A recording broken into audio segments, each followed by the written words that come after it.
All right, I got to talk to a story about a Batavia. This is Amelia High School. Former freshman girls basketball coach charged with sexual battery involving a female student. Now, there were two stories that broke last week. This one and another one out of Mason. I think Scott Sloan had talked about this. He got the information prior to it actually hitting the media. He has people who know people. In that case, it was a teacher who's under investigation, put on paid administrative leave for inappropriate text messages. So you have these two interesting cases going on right now. The Mason one, we'll get into in a second.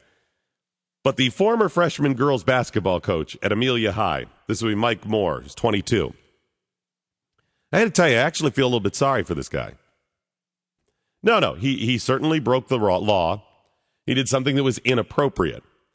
But when stories like this break, and before I saw all the details on the story, it's just, former girls basketball coach, sexual battery involving a female student. I mean, you're thinking the guy is, 65 and the girl is 12 or something. We lump all of these cases, certainly when it comes to sexual predators or you have to be on the sexual registry or whatever, all into one category. You're just scarred for life, even in cases that are, not nearly as bad as others. He broke the law because she was a student. He's 22, she's 18. It was consensual. These things are all very important parts of the story. Yes, there is a law that says you can't, as a teacher, administrator, or a coach, or somebody in a position of authority at a school, to have sex with a student. He broke the law. That's wrong. I just want to see some other subtle differences between that and going out and raping 8-year-olds. Oh, he's on the sexual registry. This guy's going to be labeled for life. I'm not saying he did something good or appropriate or didn't break the law. There's just a big difference there at 22 and the person you had sex with, 18. 4 years difference, and it was, from what I could tell, consensual. Big difference there than raping people and having sex with little kids. This story, he had been a coach for about 3 years. He went to a party January 8th in Amelia. There was an 18-year-old student there. He may have gone with her. Although the student is the adult, she's still a student, and that's where the trouble comes in. They allegedly drank alcohol and then engaged in intercourse at that home. According to witnesses' statements and evidence gathered by the sheriff, an investigation revealed that they had previously developed a relationship, which consisted of other meetings. They didn't disclose if there was sexual encounters at those meetings, phone calls, and also text messages. Big difference. Big difference between this and somebody having sex with a fourth grader. Now, the story out of Mason, this one you're going to probably see another couple of shoes drop on this one. The high school teacher, this is a female, put on administrative leave for the inappropriate text messages. Her name is Stacy Schuler. She's the health and physical education teacher. They didn't say what the inappropriate messages were, text messages, or from what I can tell, who they went to. Why would inappropriate text messages get her a administrative leave? If it's her cell phone, what does it matter? If it went to another fellow teacher or a principal, if they were inappropriate, does that really get you put on administrative leave? No, I think it's more than likely going to be something else. Now, the Mason High assistant principal, George Coates, was placed on administrative leave this week as well. School officials would not say why. Were the text messages that were inappropriate exchanged with him? Why would that be trouble? I mean, unless the text messages were threatening or something like that, but even, how did anybody tell? How did the information come to light? And isn't that a private conversation? Looks like there's going to be more on this story Be interesting to see what happens. They're still conducting the investigation at this point. They won't give any more information. According to her personnel file, she earned $53,000 in 2008, a graduate of Wright State University. It's Doc Thompson on 700 WLW. The Kenton County Tea Party is proud to host Defender of the Constitution, Rick Brueggemann, as he speaks. That'll be tomorrow night, 6 to 8 at Colonial Cottage. That's Dixie Highway in Kentucky. You need more information?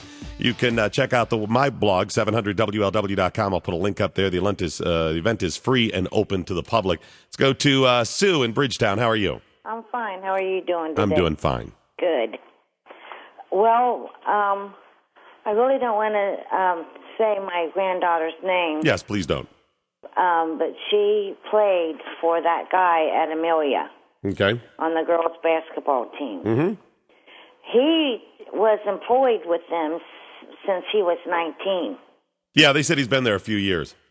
I don't understand why they're hiring people like that when they haven't gone to school and got a certificate. I don't know what his education is, but you're saying he's not qualified to do it? Why do they hire him when they don't have a teaching certificate? It's a basketball coach. I know. When I went to school... If you're just a coach, you don't need to. You think you should also have the teaching certificate? Right. Are you troubled by that they hired him at the age of 19? Yes. Why is that a problem? Because he's the same age as some of those girls. And of course you're going to get a crush on him. Well, I got news for you, though, Sue. You don't have to be the same age to get a crush on him. You can be 30 and find that 22-year-old pretty cute, or that 18-year-old, or anything else. You can be 107 and think that. I just don't think it's right. So what age would be appropriate at that point, do you think? Well, I can remember when I was a junior in high school, and my American history teacher was 22 right out of college. And they hired him. And he made it clear from the very beginning that he was our teacher. He'll be our friend, but mainly he was our teacher. And we showed him respect, and he showed respect to the students by not getting involved with any of us. And how old was he? He was like 22. He was right out of college. So that age would be okay if this guy, well, he's 22 now. So it would be okay for him to be a coach at 22, but not at 19.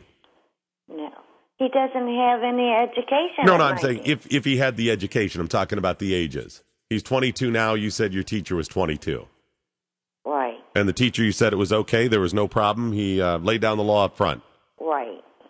So age really doesn't matter then. It does in certain circumstances, Doc. I'm just... No, I'm just trying to understand, Sue, what age you think would be appropriate. Would it be okay if you're... I don't think any age would be appropriate when you're a teacher with students, with someone under your care. No, not to have sex with them. I'm talking about to be their teacher or coach. What age? You said they're very close in age. So should we say that you can't teach high school until you become 28, 38, 58? What's okay? No. You can teach high school when you're 22, when you complete your college education and go further. See, but he's 22 now. So although he's been there a couple of years, the problem, the trouble just happened, and he's 22 now. So that kind of blows a hole in what you're thinking there. Well, it probably does. I know that the facts that they're not there that he even went on to school. Well, that may be the case. So you got two arguments there, and I understand what you're saying about education, and I don't object to that. You're right. I think that would be the best case scenario. But I'm just trying to understand the ages here. I don't think there's any way you stop it just by saying because you're 30, it's now okay. I understand some of the pitfalls by being very close in age. Gene on a cell, you're on the big one, 700 WLW. Hi. I've been working in education for 40 years, and I'm working part-time now. And I was doing a home visit last week on a boy who's been missing a lot of school, and at the end of the conversation, we were outside his house. He wanted to give me a hug. And at this day and age, I wouldn't do it. I told him no. I said, maybe if your mother was right here, but I wouldn't do it. You just don't I don't know. Maybe when you're younger, you just don't think about that. But at this point, I don't put a hand on anybody unless there's somebody else around. And by putting a hand, I mean just even put my hand on their shoulder. I wouldn't hug this boy. And years ago, I probably could have done that.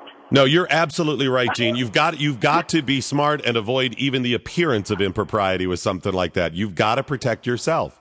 You can't, and even text messages. I mean, if you're texting a student, and I don't even know how to text, so I don't know if that's a problem. But even texting, if it's the relationship between teacher and student, and you have to be so careful, and maybe that common sense comes with age. You've got to watch it now because there's so many other ways that you can get in trouble. But and it's a shame, but you have to be so careful, and I am at this stage of the game. Well, and you know what we're seeing now, Gene? We're seeing so many of the female teachers or female adults that are, involved with the underage boys or girls. And in the past, it used to just be, well, that's a dirty old man. Now you realize there's quite a few women that are having trouble with this. Yeah, I don't know what people are thinking when they do that. They might think that they're trying to be the kids' friends. And, I started teaching when I was 22. There's just no way you can do that. I mean, I wasn't trying to be their friend. I was their teacher. You can't be their friend. That's it. You've got to understand what the line is between the two. Gene, I think what a lot of this comes down to with the women, that are with the underage, well, they're not always students, but underage people. Right. It's they don't want to get old.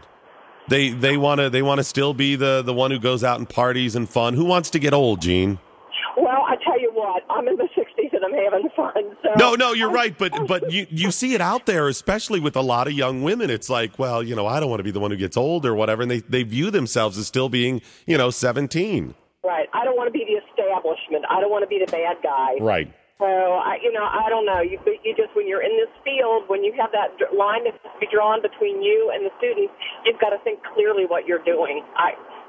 You have to be so careful anymore. And it's a shame I can't get a student a hug, but I won't do it. I think that's pretty smart, and I appreciate you sharing. Remember Mary Kay Letourneau? She's the one who really started this ball rolling. It was scandalous when she had got caught with the underage kid, her student. She was the teacher out in Seattle area. Scandalous. Movies. I mean, made for television movies, books written about it.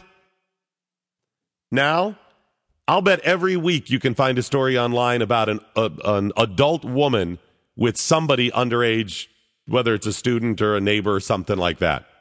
You can find, I got a file here. I actually save them when they print them off because people always like to throw out, wow, this is just men.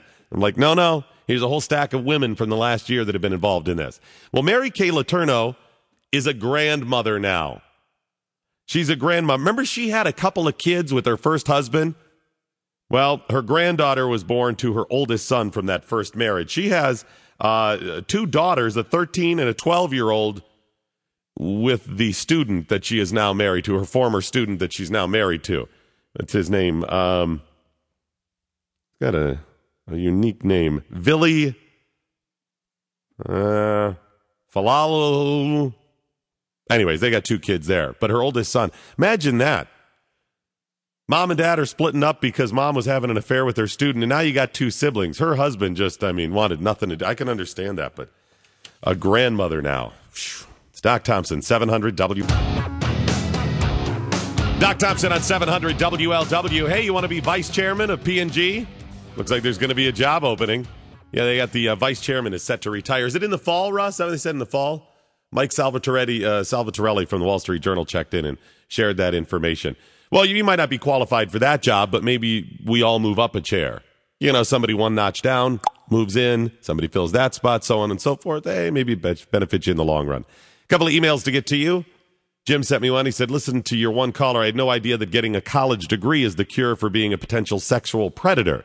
This kind of info gets out, it'll put Chris Hansen out of a job. Yeah, that's a good point. She basically said, well, why are they hiring these people as coaches if they don't have degrees? Now, if you want to say it would be better for the kids if the people that were coaching them had degrees and were educated, I'll give you that. I mean, maybe they pass on more knowledge. They're educated, better educated to coach them even. But how does that keep them from being a sexual predator or being involved with a student? Yeah, it doesn't make a lot of sense. AJ checked in. Apparently, he has a lot of info on sperm banks. He used to work at a sperm bank, He said, Doc, I used to work at a sperm bank as a greeter. My job was welcome to the clients and tell the donors thank you for stopping in and thank you for coming. Dave and Amelia, you're on 700 WLW. Good morning. My son is 25 years old, and he went to Amelia, I'm going to say 7-8 years ago, and I think people are maybe forgetting this. He played football there, and the football coach, there was a traffic stop, and the officer told the driver to get out of the car, and the other girl was extremely upset. He said, you need to get that girl out of the car. He said, well, she's upset. Well, what's her problem? Well, the football coach just broke up with her. And that coach, yeah, and she was 14, 15, and I believe, I don't want to say his name, everybody knows it out here, but he got around that somehow, and it went on, and I'm sure that probably some law came up or some ordinance or whatever you want to call it that just blanketed the whole thing. You just don't sleep with students. Well, and that's... It's stories like that, Dave, that actually brought about the Ohio law and similar laws in other states where it's just because you're 18 you can't do it. A lot of us went to school and had stories like that.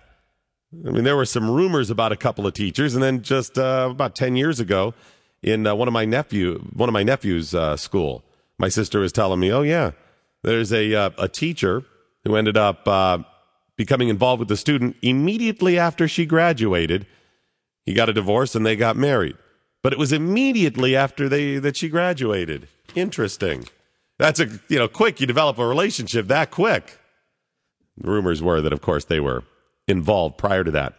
There's a teacher in Colorado by the name of Courtney Bowles. She is a teacher who also advises her colleagues on how to avoid affairs with students. She was caught having sex with a teenager. She was employed at the school as the teacher's instructional coach. It was her job to train teachers and how to maintain a professional distance from the students. But apparently she didn't take that advice herself. She was found by a police officer naked on top of a boy who was completely naked. A partially consumed bottle of vodka was found in the car. Initially, he said he was 20, but later admitted, and then it was confirmed that he is in fact 16 and goes to that school. And she is the one teaching the teachers. Nice. Doc Thompson, home of the Reds, 700 WLW.